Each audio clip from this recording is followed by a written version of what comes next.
Magandang umaga Pilipinas, midweek na nga at halos patapos na naman ang ating nararanasang linggo. Saan po ba ang lakad nyo? Para handa kayo sa magiging lagay ng panahon, check muna natin ang weather forecast ng Pag-asa sa iba't ibang bahagi ng Pilipinas.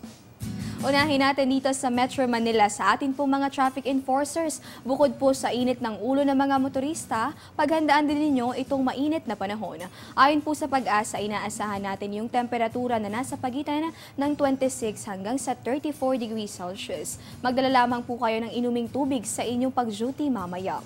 Dito naman sa bahagi nitong Lawag hanggang dito sa Olongapo, Tagaytay at sa May Legazpi, inaasahan din natin dito yung pangkalahatang maaliwalas na panahon. Pero dito naman sa may Puerto Princesa, may tsansa po ng maulap na kalangitan at mga pag-ulan sa mga susunod na oras. Minimum natin sa Luzon, Baguio City pa rin yan, pagitan ng 16 hanggang 25 degrees Celsius. Maximum naman natin, Tuguegarao, posible po yan sa 25 hanggang sa 36 degrees Celsius. Check naman po natin sa Visayas, sa mga taga-subaybay na maghahatid ng preschoolers, huwag pong kalilimutang padalhan sila ng payong lalo-lalo na kung kayo po ay naandito sa may Tacloban. Ayon po sa Pag-asa, inaasahan itong maulap na kalangitan at may tsansa na mga pag-ulan sa mga susunod na oras. Mas maaliwalas na panahon naman itong mararanasan dito po yan sa may Iloilo, Bacolod at sa Metro Cebu.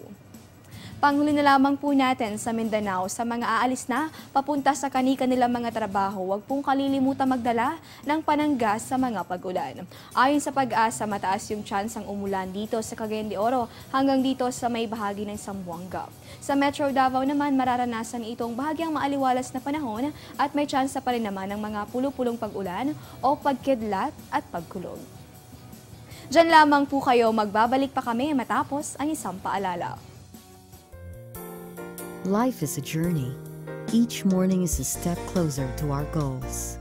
Every day, we discover new things, new meanings, new heights. As we move constantly in life, we need to feel at home.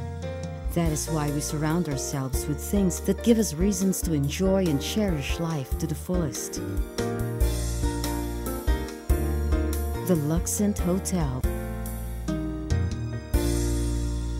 Sa atin namang mga bakasyonista, narito po ang magiging lagay ng panahon sa mga tourist destinations sa Pilipinas.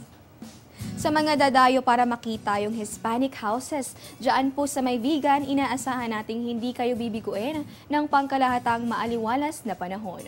Kung nais mo namang i-appreciate itong ganda ng Taal Lake, inaasahan din nating makikiayon sa'yo ang generally fair weather condition.